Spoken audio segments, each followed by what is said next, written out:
Good afternoon, and thanks for joining us. Today, Dr. Walensky will share the latest on the state of the pandemic in the BA.2 variant. Dr. Fauci will then discuss NIH's critical role in the research and development of COVID therapeutics.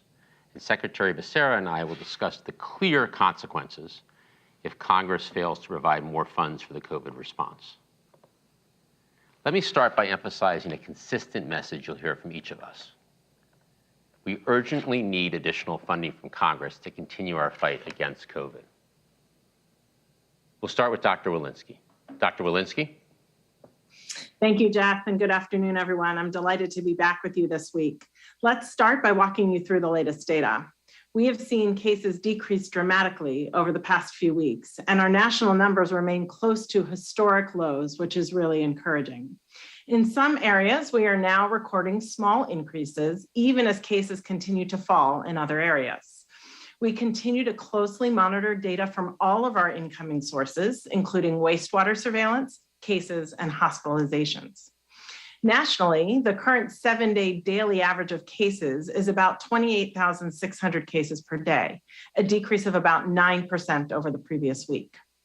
The 7-day average of hospital admissions is about 1,900 per day, a decrease of about 23% over the previous week.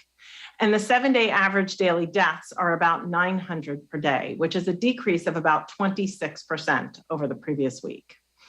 CDC has been closely tracking the BA.2 sublineage of the Omicron variant carefully. The variant has been in the United States for about the past 2 months, and it has been slowly increasing in proportion compared to BA.1. This week, we estimate that BA.2 represents about 35% of circulating variants nationally. As we're learning from our colleagues in Europe, Asia, and South Africa, where BA.2 has resulted in varied peaks of cases, there's no evidence that BA.2 variant results in more severe disease, nor does it appear to be more likely to evade our immune protection. However, it does have increased transmission in comparison to the related BA.1 Omicron variant that circulated in the US this past winter. Over the past week, we have seen a small increase in reported COVID-19 cases in New York State and New York City, and some increases in people in the hospital with COVID-19 in New England, specifically where the BA.2 variant has been reaching levels above 50%. This small increase in cases in the Northeast is something that we are closely watching as we look for any indication of an increase in severe disease from COVID-19 and track whether it represents any strain on our hospitals. We have not yet seen this so far. Nationwide, cases have been steadily decreasing since the Omicron BA.1 surge. While this is good news, we do expect that cases may continue to fluctuate, including increases in individual communities, which is exactly why the COVID-19 community level metrics are in place. One way that CDC and our public health partners collaborate is by monitoring potential increases in cases and transmission is through the COVID-19 wastewater surveillance system. Currently, we're seeing a modest uptick of sites reporting an increase of virus levels in wastewater in some communities.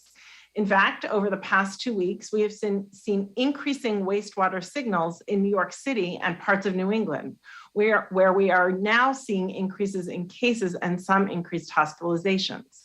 But I want to emphasize that these upticks reflect minor increases from very low levels to still very low levels. But sustained trends over time can give us an early indication of COVID-19 infections in communities.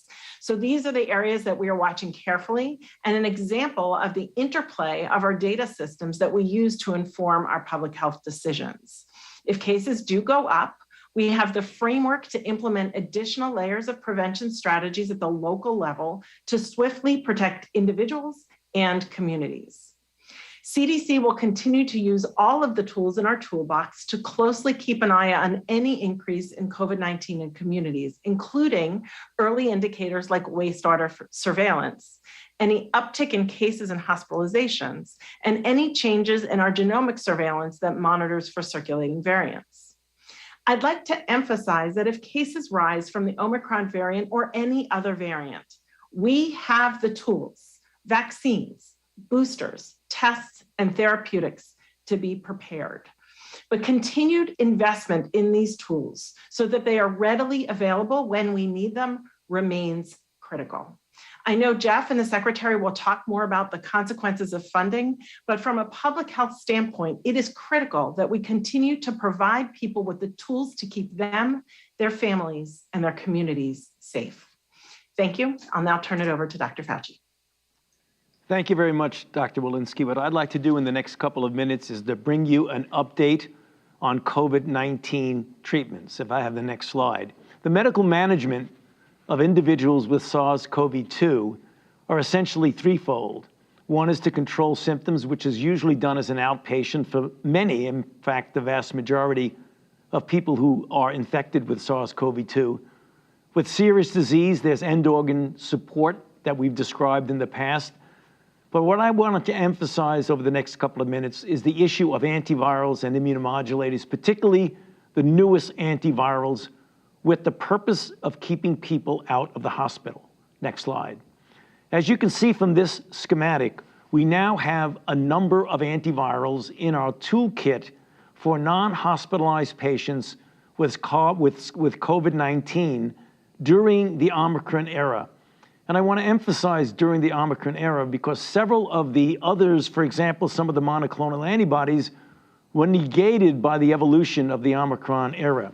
What you see on this slide are those interventions which clearly work well to keep people out of the hospital. I want to emphasize for a moment the one you see on the far right, bebtelovimab.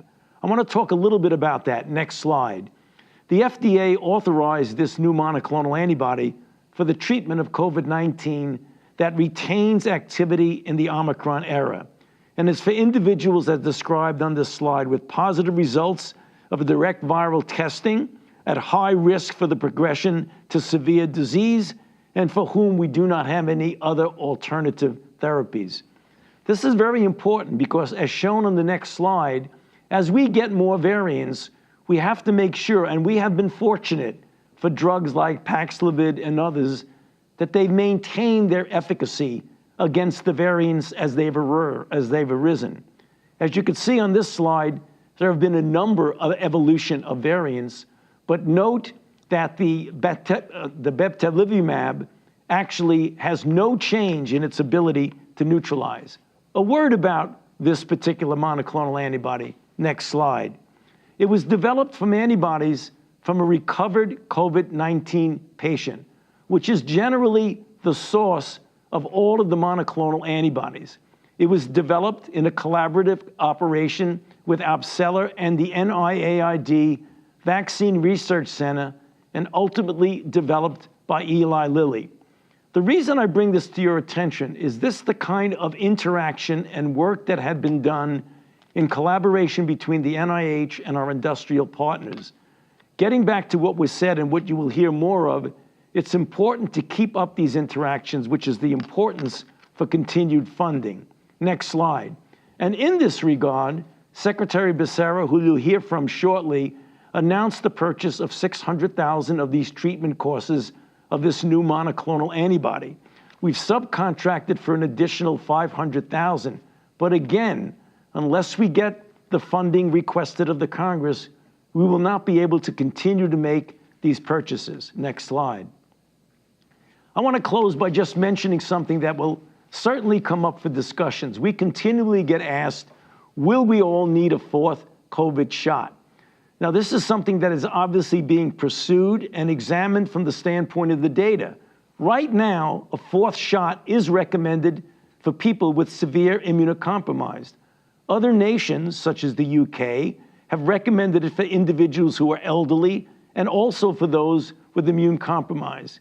Here in this country, we're looking at it and letting the data drive us. As you know, on April 6th, the FDA will call their VRBPAC to take a look at the long range of where we might go with new variants and where a fourth shot fits in with that.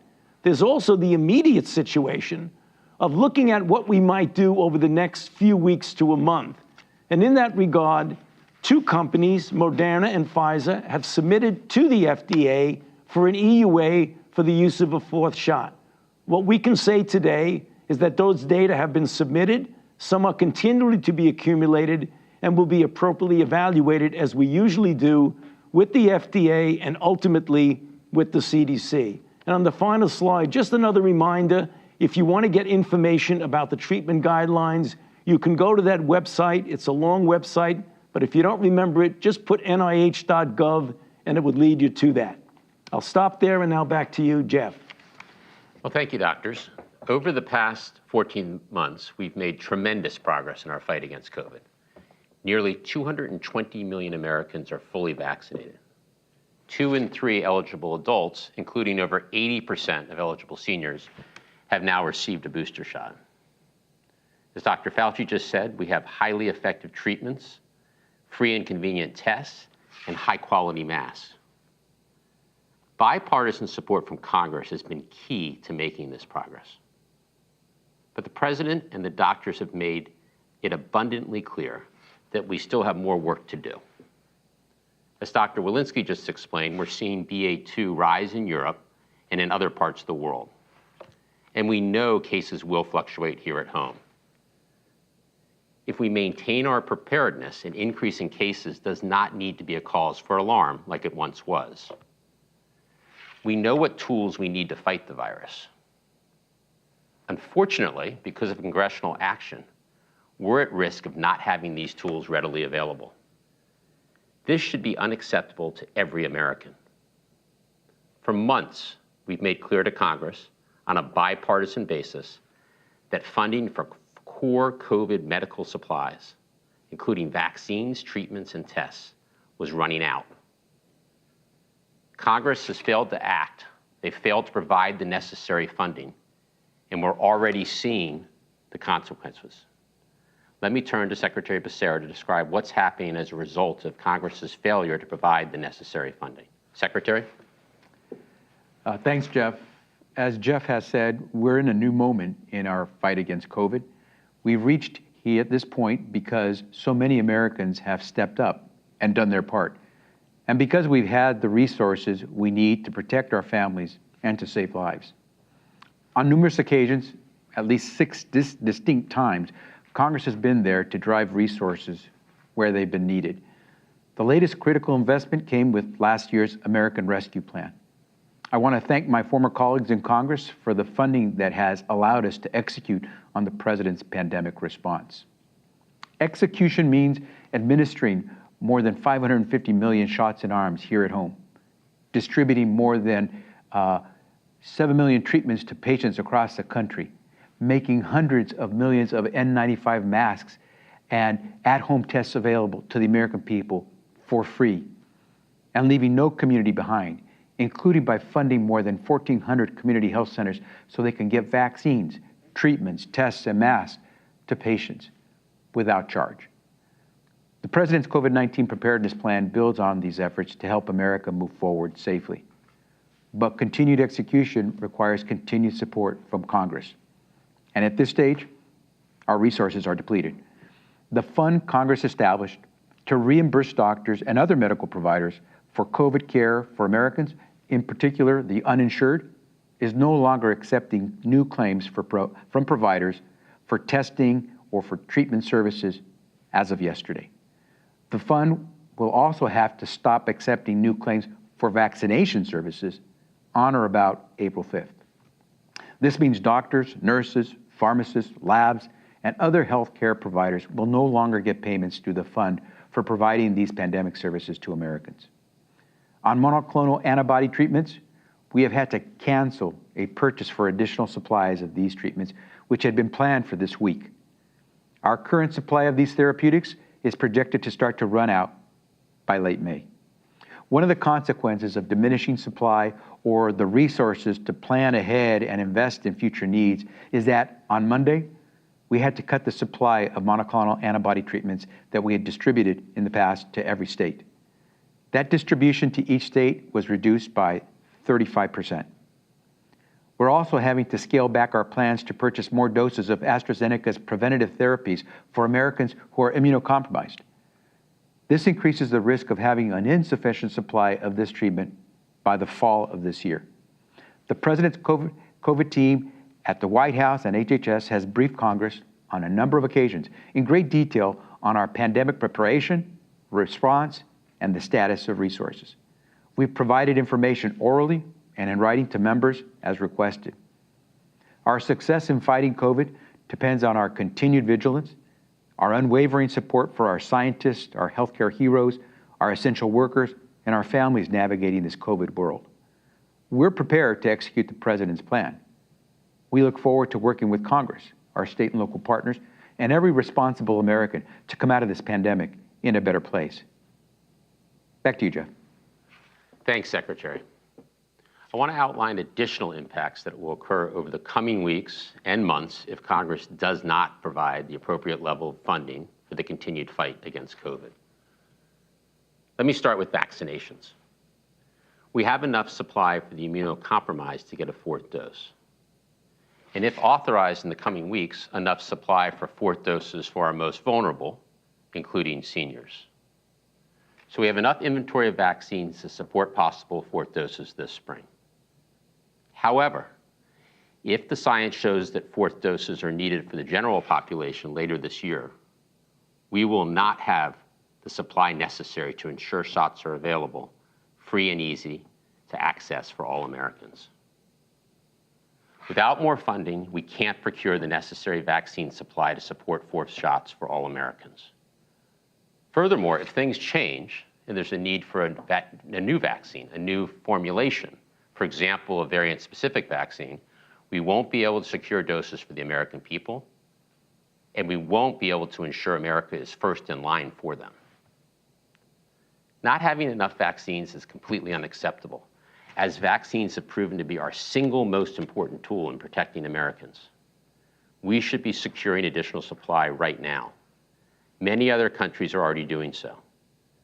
In fact, Japan, Vietnam, the Philippines, and Hong Kong have already secured future booster doses. Beyond vaccines, without additional funding, we can't sustain the domestic testing manufacturing capacity we've built over the past year. And because it takes months to ramp back up to rebuild capacity, failure to invest now will leave us with insufficient testing capacity and supply if we see another surge in cases and demand for testing increases once again. That should not be allowed to happen. To summarize, the consequences of congressional inaction are severe and they are immediate. The uninsured fund is winding down. Fewer life-saving monoclonal treatments are being sent to states. Fewer treatments available for the immunocompromised. And we risk not having sufficient vaccine supply or testing capacity. These consequences will only get more significant over time with less treatments, vaccines, and tests for the American people. Congressional inaction also hampers our global response. We all know this virus knows no borders. And leaving large unvaccinated populations worldwide will increase the risk of new deadly variants emerging that could put Americans at risk. Under President Biden's leadership, we've donated 1.2 billion vaccine doses to the world, with more than 500 million doses already delivered to 113 countries. The challenge now is turning these vaccines into vaccinations. But without more funding, we can't extend the support to under-vaccinated countries that they need this year to get shots in arms. The bottom line is we've made tremendous progress across the last 14 months in the fight against COVID. And the President has a plan to sustain and build on this progress and ensure we remain prepared in the face of this very unpredictable virus. But we need Congress to act and provide $22.5 billion in immediate emergency funding so we can execute on the plan, so we can be prepared for whatever comes next. Importantly, those who have been on the front lines, Republican and Democratic governors, hospitals across the country, teachers, and 200 leading public health experts have all called for additional funding for the COVID response. Further congressional inaction will set us back, leave us less prepared, and cost more lives. There's no time to waste. Congress needs to act. With that, let's open it up for questions. Over to you, Kevin. Thanks, Jeff. We have time for a few questions today, so everybody please keep their questions brief. First, let's go to Sabrina Siddiqui at the Wall Street Journal. Thank you, as always, for doing the briefing. I just wanted to circle back to the BA.2 variant.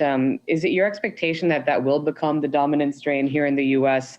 And while cases overall, as you said, are in decline nationally, do you expect that we may still see an Omicron type surge as we did over the winter?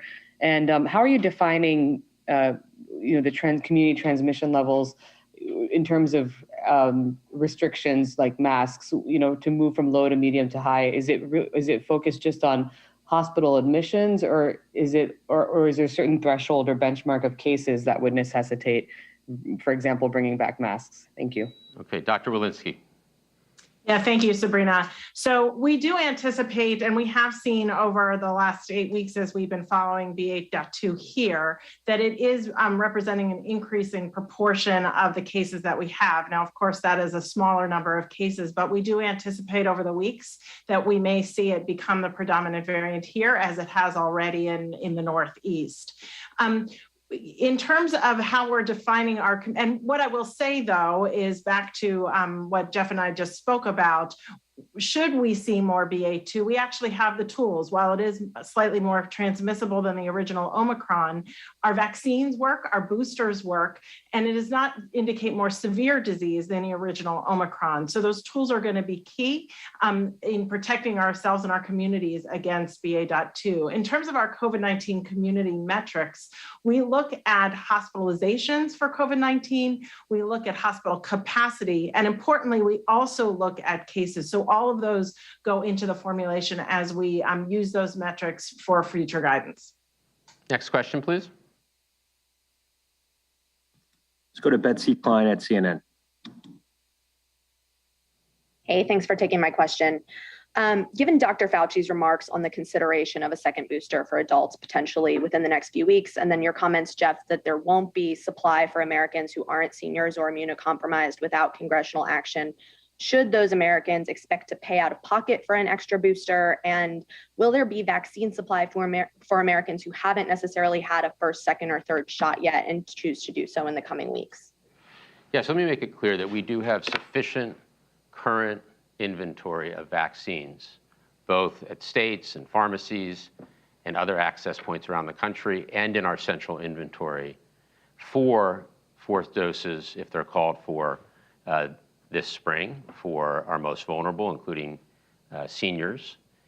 Where we do not have sufficient doses is later in the year, if the science dictates that all Americans should get a booster, or if there's a need for a new formulation of the vaccine, a variant-specific vaccine, for example, then we will not have sufficient supply. In terms of people getting their primary series, their first or second dose, or their first booster, we continue to have sufficient supply in the near term. Next question, please. Let's go to Peter Sullivan at The Hill. Hi, thanks. I wanted to ask on the funding issue. Senator Romney said today that he's expecting a new proposal from Democratic leadership. Sounds like with some new offsets in it. Is the White House involved in that new proposal? And do you feel like you need to engage on the offset question a little more, given that Republican senators still seem to be saying it needs to be offset? So let me just sort of step back and start with our Hill engagement and how long we've been at this. We've been extensively engaged with Congress for months now. And going back to just after the new year, mid-January, we've been working with members of Congress, Democrats and Republicans, on the funding needs for the COVID response. We've hosted dozens of briefings. We've held more than 36 conference calls, and we've shared more than a dozen funding tables. We've given Congress a full accounting of every dollar that's been spent on the COVID medical response, and a full accounting of the entire American Rescue Plan, which, as you all know, goes well beyond the direct medical needs. We've also provided all the specifics of the planned additional funding, how it'll be deployed against additional purchase of monoclonals and pills and vaccines, as we were just talking about. In total, I brought it with us, we've sent 385 pages of documents and tables to Congress. So let me be very clear. Congress has all the information it needs, and we've been responding to questions for months now. Congress has had plenty of time to act, and time is of the essence, as we heard across the briefing today. With every day that passes, we risk not having the tools we need to fight COVID. And the bottom line is just crystal clear here. The virus is not waiting for Congress to act. With every minute this funding request is stalled, we're losing our ability to protect people and be prepared. In terms of offsets, this is an emergency funding request, and there's not been a need for offsets for an emergency funding request. So we fully believe that Congress should act. They should fund the $22.5 billion, and there should be no need for offsets. Next question, please. Let's go to Meg Terrell at CNBC. Well, thanks. I'm wondering if Dr. Fauci or Dr. Walensky could give us some reflections on the news from Moderna today, the results they put out in a press release for kids under 6 for the vaccine. And then also for Jeff or the secretary, how does the funding situation impact the potential vaccine rollout for kids under 6? Is there sufficient supply for them? And if there's not vaccine being paid for in the same way by the government, could that affect kids being able to access vaccines too? Okay, Dr. Fauci on the Moderna news. Yeah, thank you for that question, Meg. So the data and the announcement made by Moderna reflects a study done in collaboration with the National Institutes of Health, in which they looked at the effect of a 25 microgram dose of the Moderna product in children within the age group of 6 months up to 6 years, less than 6, but from 6 months up. The primary endpoint of the data was not an efficacy endpoint. It was immunogenicity, to see if that dose in that particular cohort induced a response comparable to the higher dose that you see in the adults. And it met that primary endpoint. Also, the safety profile was quite good. Nothing more or less than you would naturally see with so many other vaccinations. However, there was enough events with regard to infection and enough people in the study that they were able to get an efficacy signal.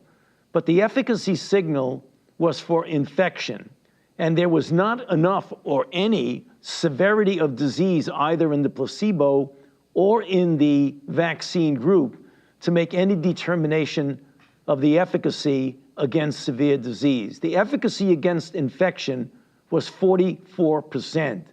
Now that may seem like a low number, but in the era of Omicron, this is actually quite comparable to the efficacy against infection in what we're seeing now with other vaccines. So the data look pretty good right now. They're going to make those data available to the FDA. They will be submitting within a reasonable period of time for an EUA for that particular group, for that particular purpose. In terms of the supply, we do have that supply secured for kids under the age of 6. So that is good news. And we will be ready operationally if the vaccine and when the vaccine is authorized and recommended, and we'll have those vaccinations available at tens of thousands of locations across the country that parents know and trust. So we do have the supply secured, and we will be ready operationally. Next question, please. Let's go to Jeff Mason at Reuters. Thank you. One follow-up on the issue of an additional booster. Isn't it, if I understood this correctly, isn't it possible, Dr. Fauci and Jeff, that there could be approval for everyone in the country to get a 4th booster coming up? And if that is the case, does the United States have enough vaccine for that? Not, and I don't mean later in the fall, Jeff, but I mean like right now, if that comes through. And then one other question for Dr. Lewinsky, could you let us know if the CDC is planning to lift the Title 42 order for all other migrants at the border, and if so, or if not, why or why not? Thank you. Dr. Fauci. So Jeff, when we were talking about the possibility in my brief introduction about the possibility of a fourth dose, there's the immediate issue and question, and then there's the longer range question. The longer range question, I think, is what you're referring to, is the advisability or not of a fourth dose of vaccine for the general population. As I mentioned, the FDA will have a VRBPAC meeting on the 6th of April to look at what would be needed with regard to the kind of boost that would be needed, whether it would be variant specific or ancestral strain specific, and for what population might it be needed in the longer range. And in the longer range, we're talking, for example, towards the beginning of the fall, the end of the summer. The situation right now of the data that they are looking at with regard to fourth doses from both companies, from both the companies of the mRNA, the two companies for mRNA, Moderna and Pfizer, they're going to be looking at data that have been submitted by those companies to the FDA to make a determination if there will be a subset, perhaps the elderly or others. And as I mentioned, we already know it's already recommended for those with severe immune compromise. So people need to understand the difference between what's being looked at in the next few weeks for the immediate versus the longer range, which would involve the question you also asked of Jeff, if a determination is made that we need to do boosters for everyone, will there be available supply? But Jeff, back to you. I think you captured it well. I think that we do have a sufficient supply for what we anticipate could be authorized and recommended in the coming weeks, months. However, when you get later in the year, if there is vaccine fourth dose recommended for all Americans, we need the funding to secure enough supply to ensure that we have sufficient doses for all Americans. Over to you, Dr. Walensky. Yeah, thank you, Jeff. So we last reassessed Title 42 at the end of January. As you recall, that was just around or right after the peak of our Omicron surge, and we had hospital capacity challenges really across the country. That reassessment is due next week again, and we are currently reviewing the data and evaluating it right now, so more soon to come. Thanks. Next question, please. A couple more questions. Let's go to Victoria Knight at Kaiser Health, please. Hey, thanks so much for taking my question. As you guys outlined today, funds are running out to reimburse providers for COVID-related treatment of the uninsured. So what if Congress doesn't act soon? What is the administration's plan for this? And does this mean uninsured people will be left with big bills for COVID care? Secretary Becerra. So we're planning to continue to provide the different services that we have put in place over the last year. We're going to continue to divert whatever resources we can to make sure we address the COVID needs of the American public. We'll continue to provide assistance in regions of the country where COVID is still hitting hard and providing medical support where we can. So we'll continue to do everything we can. We'll exhaust every dollar that we have. We'll use every dollar that we can that is flexibly available to continue to provide for the need. And we'll also begin, if Congress continues to delay any additional funding, begin a process of outlining what it would take to continue to offer to the American people those vaccines, those treatments, those therapies that they are coming to rely upon. And so whether it is moving towards allowing Americans to purchase these through other means or secure them through other means, or whether it means getting the support from Congress that allows us to continue to offer those for free, we're going to continue to do what we can to make them available so that every American can remain safe and healthy. Next question, please. Last question. Let's go to Gustavo Alegre at NTN 24. Thank you for this opportunity and for doing this. I have a couple of questions. Dr. Fauci, you mentioned the 4 vaccine shot. However, there are still many Americans who resist being vaccinated, among them millions in the Latino community. why you think there is still this resistance among Latinos. And if I may, Secretary Becerra, could you send a clear message in Spanish, if possible, to those in this community to highlight the importance of being vaccinated? Gracias. Dr. Fauci? Well, for the first part of your question, it is interesting and noteworthy that we have tried to get the equity of availability and implementation of vaccines in minority communities, African Americans, Hispanics. We've done actually quite well in the comparable percentage of non-minorities and minorities who get vaccinated to begin with. One of the things that has not been as successful, and we're trying our very best to counter that, is that boosters are not as much being implemented among minorities, including Hispanics, compared to whites. So we've done very, very well with the equity of the original regimen.